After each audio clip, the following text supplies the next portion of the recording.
আল্লাহ রাব্বুল আলামিন বলেন, এই পৃথিবীতে নবীকে পাঠালাম এই কারণে যাতে তিনি আমার কোরআনী আইন সমাজে প্রতিষ্ঠা করে, কোরআনী মতাদর্শ সমাজে প্রতিষ্ঠা করে। আর এই আইন প্রতিষ্ঠা করতে গেলে, কোরআনের আইন কার্যকর করতে গেলে জালিম, ফাসিক, মুনাফিক, কাফের, মুশরিকের জ্বালা যন্ত্রণা বেড়ে যাবে। হে নবী, তবে মনে রাখবেন, তাদের যত জ্বালা যন্ত্রণা হোক না কেন, ওয়াকানা হাক্কান আলাইনা নাসরুল মুমিনিন। হে নবী, চিন্তা করো না, চিন্তার দরকার নাই। শুধুমাত্র দ্বীনের দাওয়াত দিবেন, কালেমার দাওয়াত দিবেন, ইসলামের দাওয়াত দিবেন, আর আমি আল্লাহ রাব্বুল আলামিন ইসলামের বিজয় দেওয়ার দায়িত্ব কবুল করেছি। তাহলে রাসূল প্রেরণের 2 নম্বর উদ্দেশ্য হলো আল্লাহর জমিনে আল্লাহর আইন প্রতিষ্ঠা করা। এটা আল্লাহ পাক বলছেন, এই পৃথিবীতে কোরআন দিলাম মানব জীবনের সংবিধান করে, আইন করে, জীবন ব্যবস্থা করে। কোরআনকে যখন বাদ দিলেন, তাই বলে রাষ্ট্র বসিয়ে আছে? কোরআনে আইন তো চলছে না, তার রাষ্ট্র কোনো আইন নাই। কলসে পানি আছেন, ভরা আছে মনে করলেন, কলস ফাঁকা আর মনে করতেছেন না, কলসে হাওয়া আছে। ঠিক বাংলাদেশের চালিকা শক্তি জাতীয় সংসদে আল্লাহ পাক 1000 বছর আগে বলছে, মুসলমানদের চালিকা শক্তি হবে আল কোরআন, মুসলমানদের সংসদের নিয়ম পদ্ধতি হবে কোরআন, মুসলমানদের আইনের বই হবে কোরআন, নিরাপত্তার বই হবে কোরআন, বিচার ফয়সালার বই হবে কোরআন। কিন্তু আমরা কোরআন লাগাতে পারি না, ফাঁকা আছে। আর আল্লাহ পাক বলেন, হে নবী, ওই ফাঁকা জায়গাটাতে যেইখানে কোরআনের আইন চলে না, যেখানে কোরআনের বিধান চলে না, ওই জায়গায় কোরআনের বিধান প্রতিষ্ঠা করবার জন্য, কায়েম করবার জন্য নবী হে আপনাকে 2 নম্বরের দায়িত্ব দিয়ে পাঠাইয়েছি। তাহলে কোরআন চলে না যেখানে, রাসূলের দায়িত্ব ওই জায়গায় কোরআন প্রতিষ্ঠা করবে, ঠিক কি না? তাহলে 2 নম্বরের দায়িত্ব রাসূল প্রেরণের 2 নম্বর উদ্দেশ্য হলো আল্লাহর দেওয়া জমিনে আল্লাহর আইন প্রতিষ্ঠা করা। আল্লাহর আইন প্রতিষ্ঠার কথা বললে অনেকের গা জ্বলে, অনেকের গায়ে জ্বালা যন্ত্রণা শুরু হয়। আর আমরা তো বলি নমরুদেরও জ্বালা যন্ত্রণা উঠছিল, কথা বলেন না কেন? নমরুদের জ্বালা যন্ত্রণা মিঠাইলো কেমনে? বাড়ির কাজের লোক দ্বারা জুতার পেটন খেয়ে। আমরা যদি কোরআন আইন প্রতিষ্ঠার কথা বলি, ইসলামী আইন প্রতিষ্ঠার কথা বলি, যারা বলে মৌলবীরা ধর্ম নিয়ে রাজনীতি করে, সুতরাং আমরা কোরআনের আইন প্রতিষ্ঠার জন্য কাজ করব। যাদের জ্বালা যন্ত্রণা হবে, বাংলার জনগণ জুতা হাতে নিয়ে নমরুদের মতো জুতা পিটা করে দেখিয়ে দেবে। বুঝতে হবে, নমরুদের জ্বালা যন্ত্রণা যতই উঠেছিল, মশা একটি কামড় দেয়, নমরুদ বলে, এই কর্মচারী গায়ে কি জোর নাই? জোরে মারো, জোরে মারতেছে, আবার মারতেছে, আবার মারতেছে। নমরুদকে বলে, নেতাজি কেমন লাগে যে কামড়ের মাত্রা এত বেশি, কামড়ের মাত্রা এত বেশি, মানি নেওয়া সম্ভব হচ্ছে না। মারো, মারতে থাকো, মারতে মারতে নমরুদ দুনিয়া থেকে বিদায়। আমরা বলি, যারা কামড়া কামড়ি করতেছো সতর্ক হয়ে যাও, জুতা কপালে আছে। জুতার বাড়ি যাতে না দেওয়া লাগে, এর আগেই যদি শুভবুদ্ধির উদয় হয়, তাহলে কামড়া কামড়ি বন্ধ করুন। আজানটা দিয়ে দেন।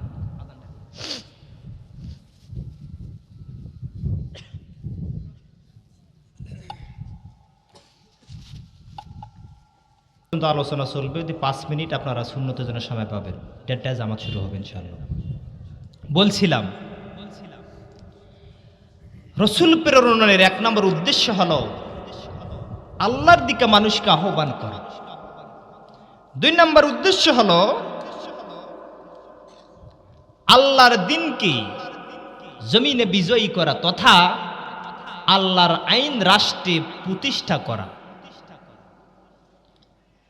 যদি কোনো ব্যক্তি আল্লাহর আইন প্রতিষ্ঠার কথা শুনে গা জ্বলে, মাথায় কামড়ানি শুরু হয়, জুতা কপালে আছে। সুতরাং জুতার বাড়ি খাবার আগে সোজা হন। কারণ এ জাতি জানে এ জাতিকে আর ধর্ম ব্যবসায়ী বলে, ধর্মের দোহাই দিয়ে, ধর্মান্ধ বলে আর ধোকা দিয়ে বোকা বানানো যাবে না। কারণ এ জাতি জেনে গেছে প্রকৃত ধর্ম ব্যবসায়ী তারা যারা নির্বাচনের আগে এসে ধর্মকে ব্যবহার করে। ও মুসলমানেরা, সুতরাং যারা আজ পর্যন্ত মনে করতেছো এই মুসলমানদেরকে লেবাস দেখিয়ে হঠাৎ পরিবর্তন এনে মাথায় টুপি পরনে জুব্বা পরে এই মুসলমানদেরকে ধোকা দিয়ে বোকা বানাবেন, আমি বলি তারা আজ পর্যন্ত বোকার স্বর্গে বসবাস করতেছে। কারণ এ মুসলমান এখন সচেতন। এ মুসলমান জানে কারা প্রকৃত নামাজি আর কারা প্রকৃত নামাজি না, নামাজি সাজনেওয়ালা নামাজি। ও মুসলমানেরা, রাসূল প্রেরণের ৩ নম্বর উদ্দেশ্য হলো আল্লাহ রাব্বুল আলামিন বলেন, ওয়ালা কদ বাআসনা ফি কুল্লি উম্মাতির রাসূলা আন ইবুদুল্লাহা ওয়াজতানিবুত তাগুত। রাসূল প্রেরণের ৩ নম্বর উদ্দেশ্য হলো ইবাদত শিক্ষা দেওয়া। কি শিক্ষা দেওয়া? ইবাদত শিক্ষা দেওয়া। রাসূল সাহাবায়ে কেরামদেরকে বলছেন, সল্লু কামা রাআইতুমুনি উসাল্লি, তোমরা আমাকে যেমন দেখো, তোমরা আমাকে যেমন ভাবে ইবাদত করা দেখো তেমন ভাবে ইবাদত করো। একজন সাহাবী রাসূলের সামনে সালাত আদায় করলেন, রাসূল দাঁড়ালেন, সাহাবীর নামাজ আদায় করা দেখলেন, সাহাবী রাসূলকে বললেন, হুজুর সালাত আদায় করলাম। রাসূল বললেন, তুমি আবার নামাজ পড়ো। সাহাবী একবার নামাজ পড়লেন, রাসূল দেখলেন, রাসূল তাকে বললেন, তুমি আবার পড়ো। সাহাবী দ্বিতীয়বার সালাত আদায় করলেন, রাসূল আবার দেখলেন, রাসূল আবার বললেন, তুমি আরেকবার পড়ো। সাহাবী রাগ হয়ে গেলেন, ইয়া রাসূলুল্লাহ আবার কেন পড়বাম? সাহাবী এই রাগের পর আবার সালাত আদায় করলেন, রাসূল আরেকবার বললেন, তুমি আবার পড়ো। ও মুসলমানেরা, এই হাদিসটার ভিতরে শিক্ষা রয়েছে। রাসূল বলছেন, এই হাদিসটা দ্বারা 3টা শিক্ষা রয়েছে। রাসূল যখন প্রথমবার দেখলেন সালাত আদায় করলো, তখন ওই বান্দার রুকু তাসবিহ ঠিক ছিল না। এই বান্দাকে রাসূল যখন আবার বললেন, আবার সালাত আদায় করো, তখন ওই সাহাবী আবার সালাত আদায় করলেন। এরপরে রাসূল দেখলেন উঠা বয়সা ঠিক নাই। তৃতীয়বার যখন সালাত আদায় করার কথা বললেন, রাসূল দেখলেন এইবার কিছুটা ঠিক হয়েছে। সাহাবী বলেন, হুজুর আপনি আমার এক নামাজ 3 বার পড়ালেন কেন? হুজুর বললেন, সাহাবী রে, যদি তুমি আরেকবার ভুল করতা, আমি মুহাম্মদ রাসূলুল্লাহ আরো কয়েকবার যে তোমার নামাজ পড়াইতাম, এটা আল্লাহ ভালো জানে। তাহলে নামাজ হবে কেমন? ধীর স্থিরতার সাথে, বিনম্রতার সাথে। আজকে আপনার আমাদের নামাজ, মসজিদে যখন যাই শয়তান এমন তাড়া করে বের হতে পারলেই বাঁচি, ঠিক কিনা? আপনি মসজিদে যাবেন ইবাদতের জন্য, সালাতের জন্য, আপনি মসজিদে গেলেন আর চিন্তা করতেছেন কখন বের হই, কখন বের হই, কখন বের হই। শয়তান বলে, এ ছোট শয়তান, আমি বড় শয়তান এখান থেকে অর্ডার দিচ্ছি, ছোট শয়তান ওর পিছনে গিয়ে একটা ইনজেকশন মারো যাতে মসজিদে গিয়ে আরাম না পায়। এই রকম নামাজি আমাদের সমাজে আছে না? অথচ আল্লাহ রাব্বুল আলামিন বললেন, রাসূলকে পাঠালাম ইবাদত শিক্ষার জন্য। ইবাদত হবে কেমনে? সালাতের সিজদা হবে কেমনে? রুকু হবে কেমনে? তাসবিহ হবে কেমনে? রাসূলকে আল্লাহ রাব্বুল আলামিন এই শিক্ষা দেবার জন্য পাঠাইলেন। বললেন, সল্লু কামা রাআইতুমুনি উসাল্লি, তোমরা আমাকে দেখে দেখে নামাজ পড়ো, যেমন নামাজ পড়া দরকার সঠিক হতে হবে। এর ব্যাখ্যা সংক্ষিপ্ত ভাষায় বলছি। ইমাম বুখারী লিখলেন, নামাজে যাবেন আপনি খুব সুন্দর মনোবল নিয়ে, ধীর স্থিরতার সাথে সাথে আস্তে ধীরে যাবেন, মধ্যম পন্থা অবলম্বন করে নামাজে যাবেন। যাবার পরে সূরা কেরাত ঠিক মতো পড়বেন, রুকুতে থাকবেন যতক্ষণ ইমাম বুখারী লিখলেন সিজদাতে থাকবেন ততক্ষণ, দুই সিজদার মাঝখানে থাকবেন ততক্ষণ, তখন আপনার নামাজ হবে এই নামাজ আর রাসূলের নামাজ মিল পাওয়া যাবে। আর আল্লাহ পাক বলেন 3 নাম্বার রাসূলকে পাঠালাম ইবাদত শিক্ষা দেবার জন্য, 4 নাম্বার রাসূলকে পাঠালাম আনে ইবুদুল্লাহ ওয়াজতানিবুত তাগুত।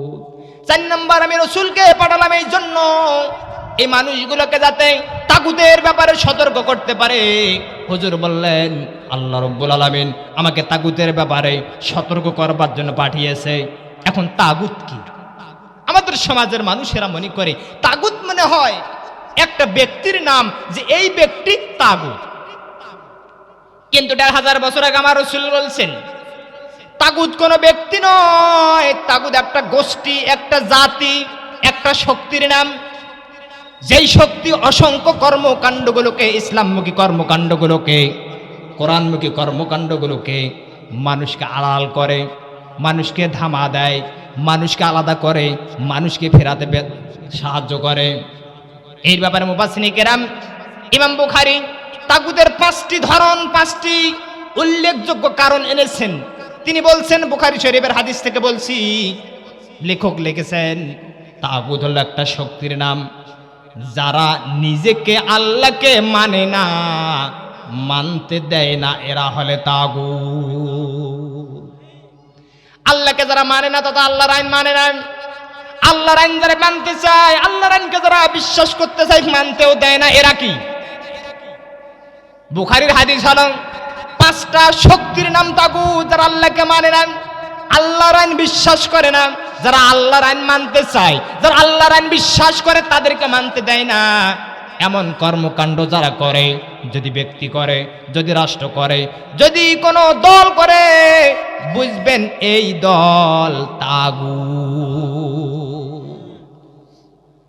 তাহলে যারা আল্লাহকে মানে না, মানতে দেয় না, আল্লাহর আইন বিশ্বাস করে না, বিশ্বাস করাতেও দেয় না, এরা হচ্ছে তাগুত। 2 নম্বর তাগুত হলো শয়তান। আল্লাহ রাব্বুল আলামিন বলছেন নিশ্চয় তাগুত হলো প্রতারিত শয়তান ইবলিস। ইবলিসের কাজ হলো ভালো ভালো কাজগুলোতে বাধা সৃষ্টি করা আর খারাপ কাজগুলোকে সমর্থন দিয়ে সহযোগিতা করা, ইবলিসের কাজ। কার কাজ? 2 নম্বর তাগুত হলো, দয়াল নবীজি আল্লাহ রাব্বুল আলামিন জানিয়েছেন 2 নম্বর তাগুত হলো শয়তান। এরপরে বুখারীর হাদিস হলো 3 নম্বর তাগুত হলো অত্যাচারী জালেম শাসক, যেটা আমরা বিগত 16 বছরও দেখতে পাইলাম। কথা বলেন না কেন? 16 বছর আমরা দেখলাম তাগুত কাকে বলে, তাগুত কি, কত প্রকার, তাগুতের কর্মকাণ্ড কেমন, দেখছি না? অথচ 1500 বছর আগে আমার রাসূল বলছেন, আল্লাহ রাব্বুল আলামিন তাগুত শক্তিকে বলছেন 3 নম্বর এমন একটা শক্তি, যেই শক্তিটা হবে অত্যাচারী জালেম শাসক, যার কথায় কথা অত্যাচার করবে, যার কথায় কথা মানুষের উপরে জুলুম করবে, বিশেষ করে যারা ইসলামের কথা বলবে, যারা কোরআনের কথা বলবে, যারা আল্লাহর জমিনে আল্লাহর দ্বীন প্রতিষ্ঠার কথা বলবে, এদের উপরে জুলুম অত্যাচার নির্যাতন চালাবে, বুঝবেন এরা হচ্ছে তাগুত। তাহলে যারা অত্যাচারী জালেম শাসক ছিলেন তারা তাগুত। এরপরে রাসূল বললেন এই অত্যাচারী শাসকের কর্মকাণ্ড হবে 3টা। 1 নাম্বার কর্মকাণ্ড হলো যারা মানুষকে আল্লাহর দিকে আহ্বান করে, কুল হাযিহি সাবিল আদু ইলাল্লাহ, এই দিকে যারা আহ্বান করে তাদের উপরে মিথ্যা অপবাদ দেওয়া, মিথ্যা তুহমত দেওয়া, তাদের নামে মিথ্যা আইন তৈরি করে তাদেরকে দুনিয়া থেকে বিদায় করে দেওয়া 1 নাম্বার। 2 নাম্বার কর্মকাণ্ড হলো এই তাগুত যাতে ক্ষমতায় চিরস্থায়ীভাবে টিকে থাকতে পারে, এর জন্য জাতিগুলোকে তাদের দিকে আহ্বান করা, তাদের ভালো ভালো দিকগুলি অ্যাডভার্টাইজ করা। 3 নম্বর হলো মুসলমানদের নামে মিথ্যাচার করা, যাতে তারা আল্লাহ এবং তার রাসূলের মুখে না যেতে পারে, আল্লাহ এবং তার রাসূলের দিকে যেতে না পারে, এই দিকে তারা মনোনিবেশ করবে, যাতে মানুষগুলোকে আল্লাহর দিকে নিয়ে যেতে পারে না, আল্লাহর দিকে দাওয়াত দিতে না পারে। এই 3টা কর্মকাণ্ড। আর রাসূলকে আল্লাহ পাক বলেন, হে নবী আপনাকে পাঠালাম এই কারণে যে আপনি তাগুত থেকে মানুষগুলোকে ফেরত আনবেন। এরপরে আল্লাহ পাক বলেন 4 নম্বর তাগুত হলো যারা আল্লাহ বাদ দিয়ে মানুষের উপাসনা করে, মূর্তির, পাথরের, পীরের, মাজারের ইবাদত করে, এরা হচ্ছে তাগুত। 5 নম্বর তাগুত হলো যারা মনে করে আল্লাহ বাদ দিয়ে মানুষের কাছে গায়েবের শক্তি, ভবিষ্যৎ বলে দেওয়ার যোগ্যতা, শক্তি, সামর্থ্য রয়েছে, এরা হচ্ছে তাগুত। এইটা গণকের পর্যায়ে পড়ে যায়। গতকালকে আমি যখন দিনাজপুর থেকে আসতেছিলাম, বিকালবেলা আমাকে একজন বলছে বাসা কোথায়, ও জমুক। আমাকে বলছে তোমার ডান হাতটা দাও। কেন? যে তোমার ভাগ্য রেখা। তো খোঁজ করতে গিয়ে দেখা গেল আমার ভাগ্য রেখাটা নাই। ভাগ্য রেখা, তাহলে আমার ভাগ্য কই? বলছে বাবা তোমার বিশাল ফাড়া নাকি আছে। মানে তুমি যে জানো এত ফাড়া, তুমি গণক যারা এরা আছে তাগুত। আর আল্লাহ পাক বলেন হে নবী আপনাকে দায়িত্ব দিলাম আনে বুদুল্লাহ ওয়াস্তানিবুত তাগুত, আপনি জাতিগুলোকে ইবাদত শেখাবেন আর তাগুত থেকে ফেরত আনবেন। এর জন্য আপনার যা লাগে আমি দিয়ে দিলাম। কি লাগে? আপনি যাবেন নবী হে রাস্তা দিয়ে চলবেন, আপনার চলতে ফিরতে কষ্ট হবে। আপনি রোদের মধ্য দিয়ে যাবেন, দেখবেন কষ্ট হচ্ছে, যান।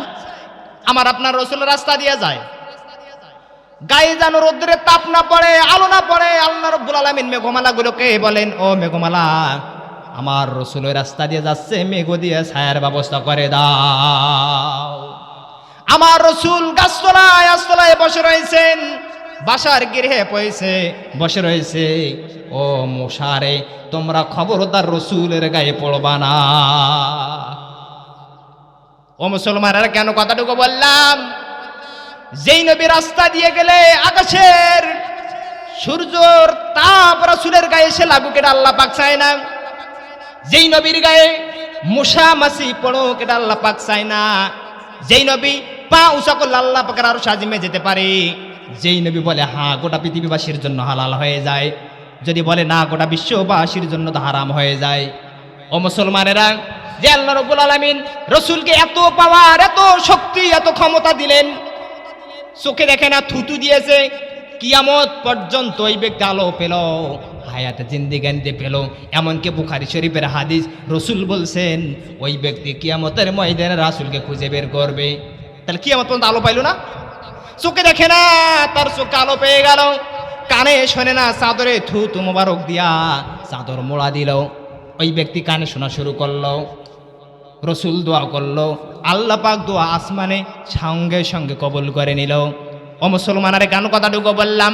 রাসূল রাস্তা দিয়ে যায়, গায়ে রোদ পড়ে না, মশা পড়ে না, হ্যাঁ বললে হালাল, না বললে হারাম।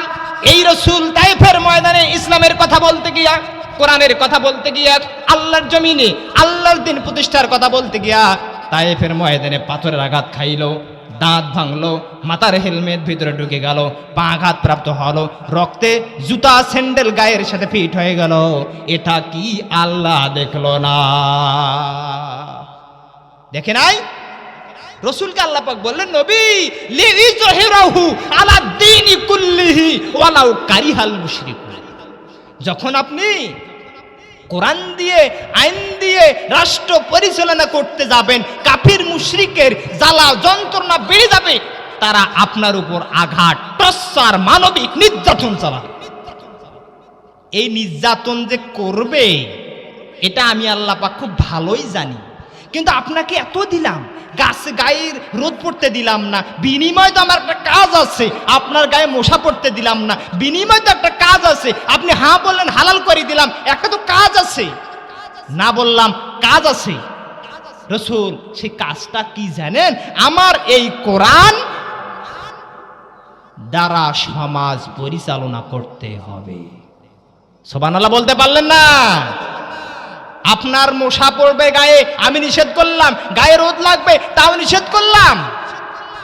হ্যাঁ বলবেন, হালাল বললাম, যা চেয়েছেন তাই দিলাম, দোয়া করছেন, হাত উঠাতে দেরি, দোয়া কবুল হতে দেরি নয়। বিনিময় আমাকে আমার জমিনে আমার দ্বীনকে প্রতিষ্ঠা করে দিতে হবে।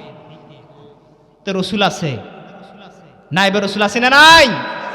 তো রাসূলের অনুপস্থিতিতে সেই দ্বীন প্রতিষ্ঠার দায়িত্ব আপনার আমার কান্দে এসে পড়েছে। ও মুসলমান, এরপর আল্লাহ রাব্বুল আলামিন রাসূলকে বললেন, আমি আবার তাকে পাঠালাম আল্লাহর বাণী পৌঁছানোর জন্য। ইয়া আইয়ুহার রাসূল বাল্লিগ মা উনজিলা ইলাইকা মির রাব্বিক, হে নবী আপনি বলুন আল্লাহর পক্ষ থেকে আমার উপরে যা এসেছে আপনি তা পৌঁছাইয়া দিন, জাতির সামনে উপস্থাপন করুন, প্রেজেন্টেশন করুন, আপনাকে আমি যা দিলাম।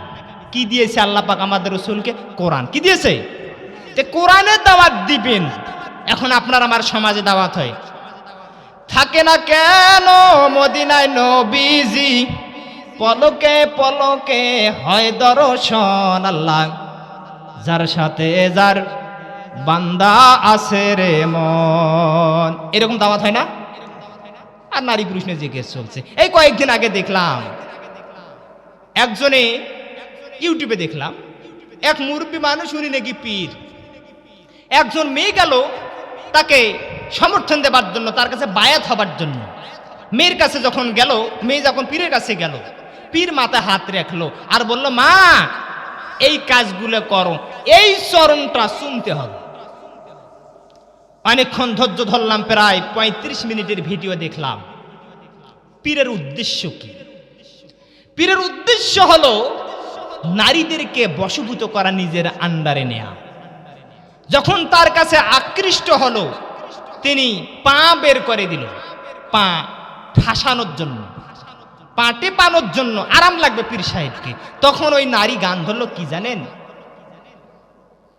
শুনিলে প্রাণ চমকে ওঠে, দেখতে যেমন ভোজাঙ্গনা, সেইখানে শায়ের বারাম খানা, সেইখানে শায়ের বারাম খানা।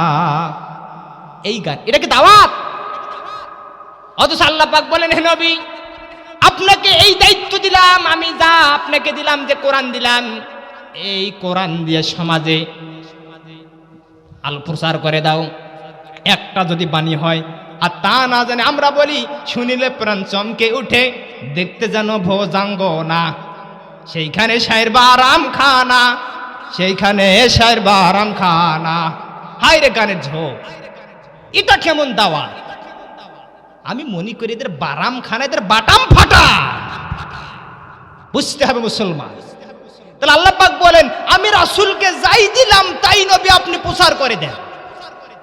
কিন্তু আজকে আমাদের কোরআন ঘরে ঘরে আছে, প্রচারণা করলেই তো মৌলবাদ, জঙ্গিবাদ, রাজাকারের তকমা দেওয়া হয়। যারা এই তকমাগুলো দিয়েছেন, ইতিপূর্বে দিয়েছেন, অতীতে দিয়েছেন, বর্তমানে দিচ্ছেন, ভবিষ্যতে দিবেন, এরা হচ্ছে তাগুত। এরা হচ্ছে, রাসূল পাঠানোর উদ্দেশ্য আরেকটা রয়েছে। 6 নম্বর উদ্দেশ্য হলো, আল্লাহ রাব্বুল আলামিন বলেন, আপনাকে এই পৃথিবীতে পাঠালাম এই কারণে, যাতে এই মানুষগুলোর সামনে আপনি আদর্শ স্থাপন করতে পারেন। লাকাদ কানা লাকুম ফি রাসূলিল্লাহি উসওয়াতুন হাসানা। আল্লাহু আকবার বলেন সকলে। আল্লাহ রাব্বুল আলামিন বলেন, হে নবী আপনাকে এই পৃথিবীতে পাঠালাম এই কারণে, যাতে আপনি আদর্শ স্থাপন করতে পারেন আপনার কাছে মুমিন জাতির জন্য, আপনার কাছে পৃথিবীর মানুষের জন্য রয়েছে আদর্শ, মতাদর্শ। আপনি জিন্দিগানিতে মদ খান নাই, জিন্দিগানিতে চুরি করেন নাই, জিন্দিগানিতে মিথ্যা কথা বলেন নাই। আপনার কাছে এই আদর্শ যদি পেতে পারে আমার মুসলমান বান্দারা, কিয়ামতের ময়দানে এরা আদর্শিক নেতার অনুসারী হিসেবে জান্নাতে চলে যাবে। ও মুসলমান, আর এই কথাটুকু কেন বল? এর পিছনে আরেকটা কারণ রয়েছে। আমার একটা ইউটিউবে ভাইরাল হয়েছে, আমি বলছিলাম, আপনি যেই আদর্শ লালন করেন, এই আদর্শে আপনি বলতে পারেন না আপনার নেতা জিন্দিগানিতে চুরি করে নাই। বলতে পারেন আপনার নেতা জিন্দিগানিতে মিথ্যা কথা বলে নাই? বলেন। আপনার নেতা জিন্দিগানিতে মদ খায় নাই? বলেন। আপনার নেতা জিন্দিগানিতে নারীকে নিয়ে থাকে নাই? বলেন। আপনার নেতা জিন্দিগানিতে মানুষের টাকা আত্মসাৎ করে নাই? বলতে পারবেন? তা আপনার আমার তার পিছনে দৌড়ার সময় আছে? আদর্শবান রাসূল আমরা পেয়েছি, আদর্শবান নেতা পেয়েছি। আর আল্লাহ পাক বলছেন আপনি যাতে সমাজে আদর্শ প্রতিষ্ঠা করতে পারেন, আপনাকে দেখে যেন পৃথিবীর মানুষগুলো শিখতে পারে যে আপনি রসুল মিথ্যা কথা বলেন না, আপনি ন্যায় অন্যায়ের প্রশ্রয় দেন নাই, আপনি জাতির সামনে তামাশা করেন নাই, আপনি মদ খান নাই, আপনি নারী ধর্ষণ করেন নাই, অপহরণ করেন নাই, এতিমের টাকা লুণ্ঠন করেন নাই, আপনি জিন্দেগানিতে মিথ্যা সাক্ষী মিথ্যা কথা বলেন না। তাহলে এই আদর্শগুলো আমরা রাসূলের কাছে পাই।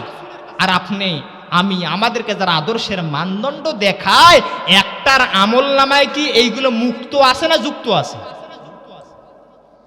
তাহলে বুঝতে হবে এই কথা। আপনি যদি চুরি করেন তো চুরি কথা বললে গায়ে লাগবে, কিছু করার আছে? হায় হায় হায়, কি একটা পর্যায়!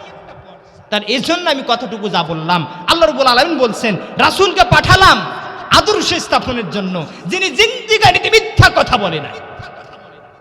সুতরাং সেই রাসূলের আদর্শ লালন করে মিথ্যাকে ছেড়ে দিতে হবে। রাজি আছেন কারা কারা? লিল্লাহি তাকবীর।